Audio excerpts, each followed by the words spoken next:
The future of fighting is forged in fury, and while that sounds hyperbolic and a easy excuse to fix my need for constant alliteration, it is also the truth, and you can witness it on UFC Fight Pass. Please be joined now by the president and CEO of Fury Fighting Championships. It is Eric Garcia. Eric, again, it sounds like a tagline that, might not be true, but we've seen so many prospects come through Fury FC and get their way to the UFC's octagon that it's undeniable. Do you have any idea how many guys you have put in the UFC at this point?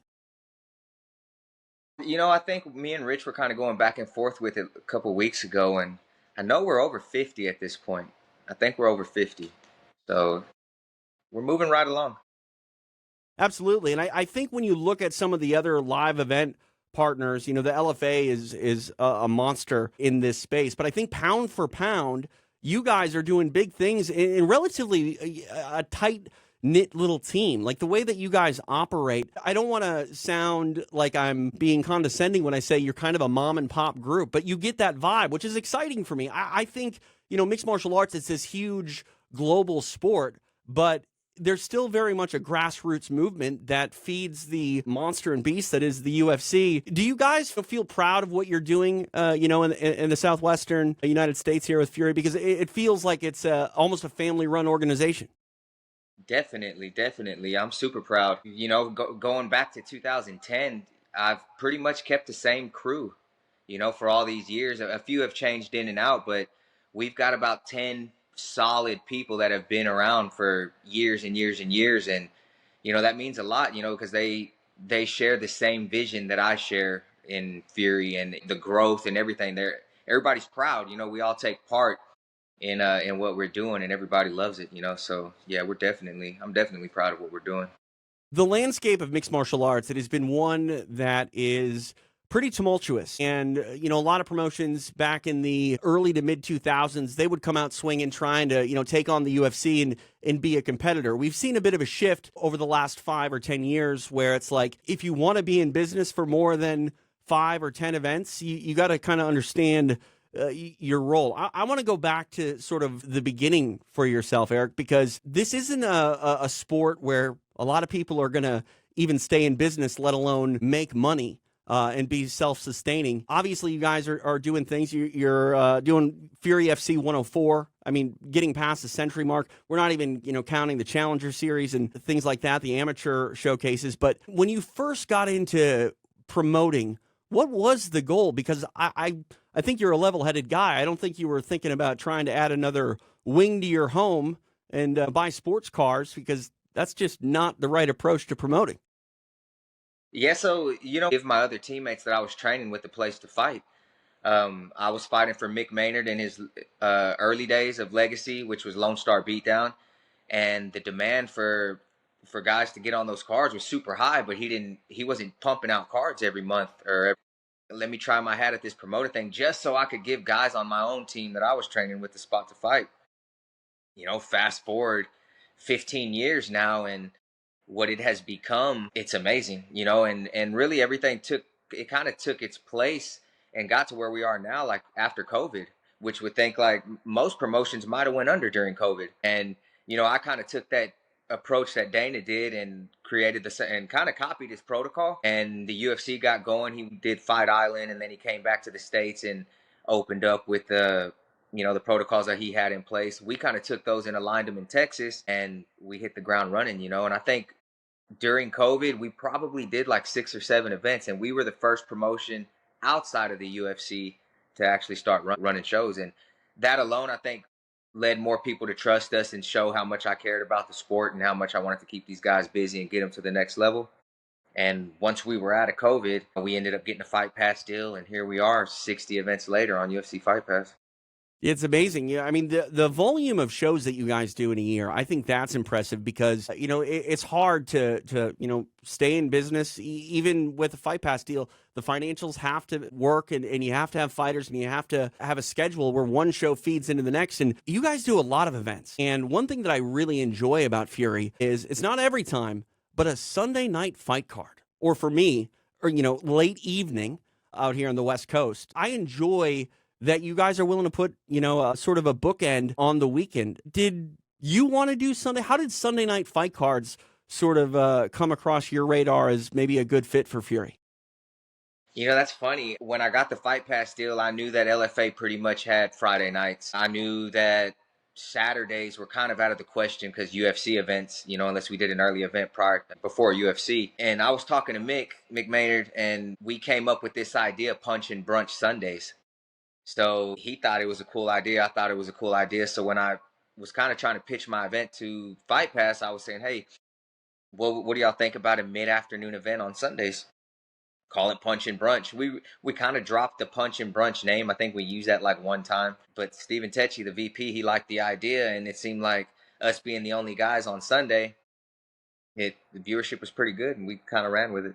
Yeah, I think a lot of people don't really realize that, this is a market that you can argue is oversaturated, but it's oversaturated on a certain couple of days. You know what I mean? You run a Friday, you run a Saturday, there's competition, not only from combat sports, but, just traditional stick and ball sports. When the playoffs come around, it's hard to command attention, but there is nothing that speaks to my heart more as a combat sports fan when someone's running on a Wednesday, Thursday, or a Sunday, and it's pretty great. You got a show coming up this Sunday, Fury FC 104. John Giannis defending his title in the main event. Let's talk about this show. It's one of many that run in Houston. I've been out to your event in Houston.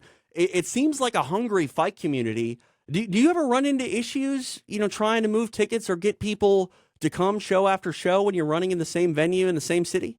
I mean, it could get tricky sometimes, especially with us. A lot of promoters look at it like they have to match nothing but local guys, in order to fill a venue. And if you look at a Fury FC card, and I've said this a few times, 70% of our card is out of town fighters. I'm flying in guys from everywhere, even outside the country. We're flying guys in. So there could be times that we feel like ticket sales may not be what we want them to be, but the majority of the time it stays pretty packed just based on the reputation of fights that we bring and the normal fan that starts showing up to watch these Fury fights. A few shows back, we had two out of town guys, neither guy from Texas, that was fighting, and they were fighting on a card, and the crowd was so engaged. And that right there showed me that, hey, even when there's not local guys fighting in this cage, this crowd is engaged and they're going wild. So I try and match the card with a few of the bigger ticket sellers when I can, but at the end of the day, Fury FC is going to run, whether it be a card of nothing but out of town guys or a card with nothing but local guys, and we're going to put on good fights. And I think that's important for, kind of being a developmental league. Like, obviously, if you've got a hotbed of fighters that want to, get some activity, it's good to promote them. But you're doing a service to a lot of guys that want to get to the UFC by giving them the opportunity to fight on a show that has good production value, that has a global audience on UFC Fight Pass, and they have to go through the process of getting on a plane and traveling away from their home. Without that experience, I think guys can feel super overwhelmed if they experience that for one of the first times when fighting in the biggest show in the UFC. Right.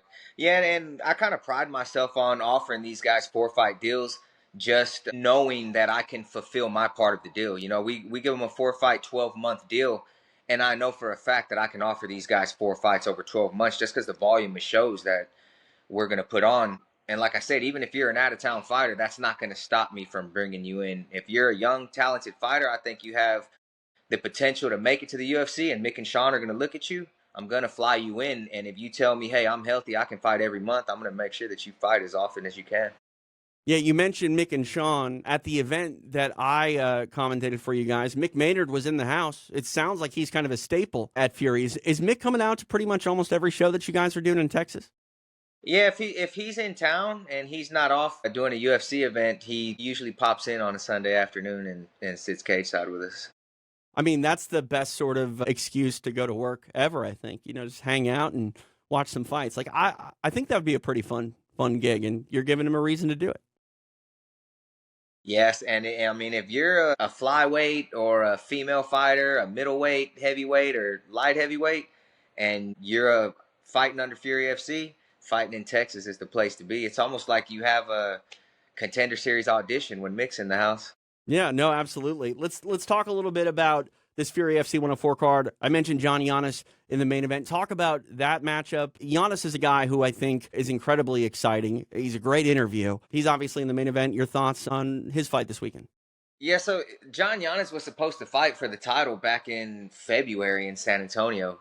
He was actually slated to fight Jesse Rosas, Raul Rosas' brother, and they weighed in. They made it to the venue, and a couple hours before the fight, Jesse fell sick and decided he couldn't fight. Fast forward, we booked this fight here in May, and John was originally slated to fight somebody else, and his guy fell out. We ended up getting Nick Aguirre, who is a former UFC guy. Giannis is super exciting. I text Sean about him a few times, and told him to make sure he tunes in because this kid's always looking to finish the fight. I think if Nick shows up and decides he wants to meet John in the middle of the cage, this will be a super exciting fight. And I'm hoping that's what happens. But I've also seen some fights with Nick where he can grapple and he can take you to the ground and he can hold you. And I'm okay with that as long as he makes it exciting and he's doing something, maybe hunting for the submission or TKO. But I'm thinking it's going to be a good fight, and John Giannis is every bit ready to go to the next level. He's been begging me for an opportunity to fight for the belt, and here we are.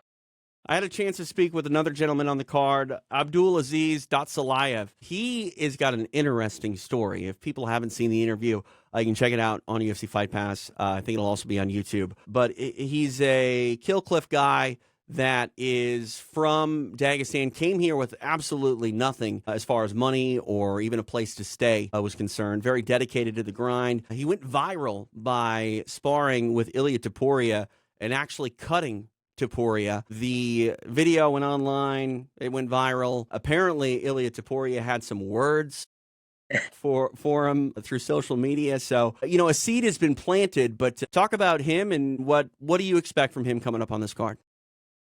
So this kid, I've tried to match him probably for the last 6 months, and I've had a ton of no's. If you look at I believe it's his amateur record. He's got a very extensive amateur record. I know he's one of Michael Chandler's main training partners, and if you look at one of the embeddeds or a few of the embeddeds from a couple of Chandler's fights back, I think it was before he fought Oliveira in New York. He talked about Abdulaziz and him being the next big thing and being one of his main training partners. So I expect big things from Abdulaziz. He's been in my DMs a ton. He talks a lot on social media, and he promises that he's going to come out there and deliver, and everybody's going to know who he is once this fight's over. So I don't expect nothing less. And his opponent actually changed a couple times on this card. And we're going into fight week now, and he's fighting a guy that's got 40 fights, and he's only 4-0. His opponent is 20-20, and there was no hesitation in Abdulaziz when I said, "Hey, this is who I have." He said, "Let's do it." Yeah, 10 times the fight experience. That's quite a gap, but he's supremely confident. He told me that he thinks he's top 15 in the world right now. Like, not top 15 prospect. He thinks that he can hang and beat anybody in the top 15 in the UFC right now, and we'll see what happens coming up here Sunday. Fury FC 104 live and exclusively on UFC Fight Pass. One thing that I love about Fury is you guys have show after show after show, and a lot of times in combat sports, you'll see a promotion come up, they'll have a fight card, and then the main event happens, and it's like, yeah, we'll be back. Well, when? Who's fighting? You've got that figured out. You've got shows coming up. The next one, Fury FC. I don't even know if it's actually the next one. Are you doing a Challenger series or anything in between 104 and 105? No, we have 105 on June 22nd. I'm trying to stay ahead. Like I said, our roster is steadily growing. So I'm trying to make sure that these guys know, hey, these are the dates we have. If you're ready to go, this is where we can book you. So like right now, we have probably the next four planned out after the 104 card. That's awesome. Let's talk about, I don't want to just completely gloss over 105, but 106 is going to be a big deal. You're not going to be in Houston. You're going to be in New Orleans the same week as the Ultimate Fighting Championship. That's a big deal, I think. If you're going to go to the UFC, if you live in New Orleans, you're going to be there already. But people that are traveling, they can make a longer trip of it and go check out Fury. And like I said, the future of fighting, forged in Fury, see it firsthand. I love alliteration, Eric. It's a problem. But what was the mindset in taking the show on the road and going to the same city where the UFC is? So we've done it a few times, and it's always a good time when you have Friday Night Fury and then you have the UFC on Saturday, just because you get that star power come into a Fury FC event.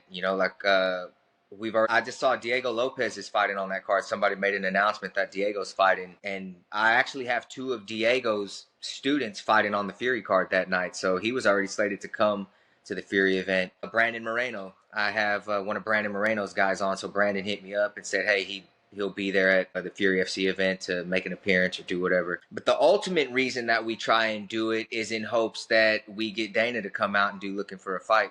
And I know they've never done Looking for a Fight in New Orleans, so I've talked to the Fight Pass VP, and he was going to try and make some calls. I have called the Looking for a Fight producers to see if there's anything we can do to possibly get Looking for a Fight that weekend.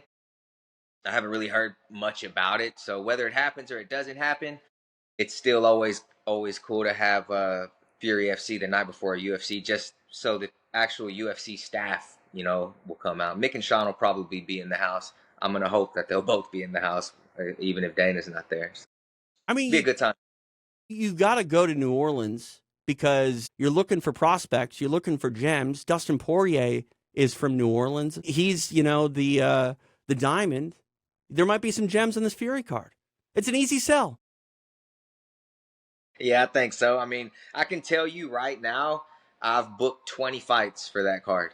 20? So, 20 fights. And I have guys in my inbox still saying, hey, man, you think there's room for me to get on this card? There's room for me to get on this card. And I've stacked the main card pretty good just in case of Looking for a Fight was to happen. I think Dana would be able to pull 6 or 7 guys easily if they would go out there and perform. Are they all pro fights? I have 16 pro fights, 4 amateur fights. Dude, I was potentially doing commentary, and that sounds like a lot of prep work, Eric. Yeah, it'll be a good one. It's gonna definitely. Absolutely. In closing here, we're talking a lot about the promotion and building, I think, the next generation of fighters to get to the next level. There's obviously, fighters that are fans that might be watching this. What would you say to a fighter that wants to get on a Fury card? What do they need to do to try to, check the right, boxes to, be a fighter that's considered for Fury? Man, honestly, just be serious. If you message me and you say, hey, I want to making your debut. I want to make my debut. If you get your medicals done, if your communication is great, if you show up when I do book you and you make weight, you go out there and perform, win or lose. And I just see that you were very easy to work with, whether it be you or your manager. That's all I ask for. Just don't be one of these guys that says, hey, man, can you put me on a card? And then I say, hey, I got this guy. This is the date. Well, I really don't like that opponent. Or that date's not going to work for me. Or you don't get your medicals done in time. Or you show up and you miss weight. All those are red flags. That's stuff that I don't want to see. I love the Joshua Vans, if I can use him as an example. He was in my DMs all the time. Hey, I'm ready to go again. I'm ready to go again. I'm ready to go again. We'd book him. He'd make weight. He'd go out there and finish the fight. He was ready for the next one. Cameron Smotherman, another one. Same thing. Cody Steele was super easy to work with. Guys like that, if you're serious about trying to make it to the UFC, I'm going to do my part to make sure that you get there. You just named some alumni that have gotten their way into the UFC, and the thing that was sticking out to me was not only are they quality fighters that are capable of getting to the UFC, they're entertaining. Guys like Josh Van, Cody Steele. Like Cody Steele had the best career, I think, best performance in his career, I think, in a loss in his UFC debut. He's also a guy that has shined on the Fight Pass Invitational stage. There's a good reason, I think, that people should be tuned into Fury, because not only are you getting guys to the UFC, but you're getting the entertaining guys to the UFC. And like I said, they're sort of grassroots movement and their call to action to get signed. It's fun to watch in Fury FC. And you can watch this Sunday night, Fury FC 104. And then don't forget a bunch of cards coming up. 105 back in Houston, 106 in New Orleans. Eric, I appreciate your time. Best of luck with the show this weekend. And hopefully we'll be chatting soon. Yes, sir. Thank you, TJ. Appreciate it, man.